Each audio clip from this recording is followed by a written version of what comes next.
Hello বন্ধুরা, কেমন আছো তোমরা? চলে এসেছি একটা ছোট্ট ভ্লগ নিয়ে। তো সকাল সকাল ঘুম থেকে উঠেই খেয়ে নিলাম এক কাপ চা, রাস্তা দিয়ে লোক দেখতে দেখতে, আর মুডটাকে করে নিলাম রিফ্রেশ। এরপর বসেছিলাম পড়তে, যদিও সেটা পড়া হয়েছিল কিনা জানি না, হোয়াট এভার। তো এরপর চাউমিন খেয়ে সকালের টিফিনটা কমপ্লিট করলাম।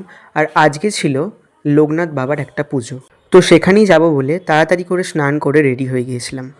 আমাদের বাড়ি থেকে বাবার মন্দিরের ডিস্টেন্সটা খুব একটা বেশি নয়, তো তাড়াতাড়ি পৌঁছে গিয়েছিলাম বাবার মন্দিরে। আর কিছুক্ষণ পুজো দেখেছিলাম আর প্রসাদ খেয়েছিলাম। আর ওখানে ভোগও দেওয়া হচ্ছিল, তো আমরা সে ভোগ খেয়ে বাড়ি এসেছিলাম। আসার পথে একটা আইসক্রিম খেতে খেতে বাড়ি এসেছিলাম। বিকেলের দিকে গিয়েছিলাম একটু প্রকৃতির সঙ্গে সময় কাটাতে, যেটা আমি সবসময় প্রেফার করি। এরপর বাড়ি ফিরে এসে সারা সন্ধ্যাটা ফোন দেখেই কাটিয়ে দিয়েছিলাম, যেটা অলওয়েজ করে থাকি। তো এরপর রুটি তরকারি খেয়ে রাতের ডিনারটা কমপ্লিট করলাম।